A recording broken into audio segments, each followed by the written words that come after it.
D boss ಹೇಳಿದ್ರೆ ಕೇಳ್ತೀರಾ? D boss ಬಂದ್ರೆ ನೀವೆಲ್ಲರೂ ಅಲ್ಲಿ ನಿಂತಿರ್ತೀರಾ ಸುಮ್ಮನೆ? ಚಾನ್ಸೇ ಇಲ್ಲ. ಸೊ ದಯವಿಟ್ಟು ಸ್ವಲ್ಪ ಜಾಗ ಮಾಡ್ಕೊಡಿ, ಎಲ್ಲರೂ ಒಂದು ಲೈವ್ ಸ್ಟ್ರೀಮಿಂಗ್ ನೋಡುವಂತ ಒಂದು ಅವಕಾಶ ಮಾಡ್ಕೊಡಿ ದಯವಿಟ್ಟು. ಮತ್ತೆ ಇಲ್ಲಿ LED ಹತ್ರನೂ ಅಷ್ಟೇ ತುಂಬಾ ಜನ ಡಿಸ್ಟರ್ಬ್ ಮಾಡ್ತಾ ಇದ್ದೀರಂತೆ. ಸೊ ದಯವಿಟ್ಟು ಅರ್ಥ ಮಾಡ್ಕೊಳ್ಳಿ, ಇದೊಂದು ನಮ್ಮ ರಿಕ್ವೆಸ್ಟ್, ಡಿ ಬಾಸ್ ಫ್ಯಾನ್ಸ್ಗೆ ಡಿ ಬಾಸ್ ಫ್ಯಾನ್ ಇಂದ request.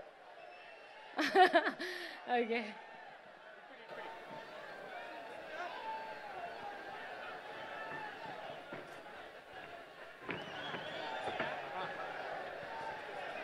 Check. Check.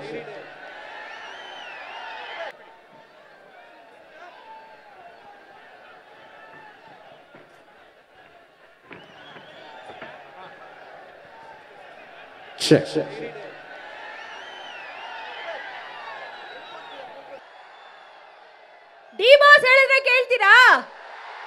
D boss ಬಂದ್ರೆ ನೀವೆಲ್ಲರೂ ಅಲ್ಲಿ ನಿಂತಿರ್ತೀರಾ ಸುಮ್ಮನೆ? ಚಾನ್ಸೇ ಇಲ್ಲ. ಸೊ ದಯವಿಟ್ಟು ಸ್ವಲ್ಪ ಜಾಗ ಮಾಡ್ಕೊಡಿ, ಎಲ್ಲರೂ ಒಂದು ಲೈವ್ ಸ್ಟ್ರೀಮಿಂಗ್ ನೋಡುವಂತ ಒಂದು ಅವಕಾಶ ಮಾಡ್ಕೊಡಿ ದಯವಿಟ್ಟು. ಮತ್ತೆ ಇಲ್ಲಿ LED ಹತ್ರನೂ ಅಷ್ಟೇ ತುಂಬಾ ಜನ ಡಿಸ್ಟರ್ಬ್ ಮಾಡ್ತಾ ಇದ್ದೀರಿ.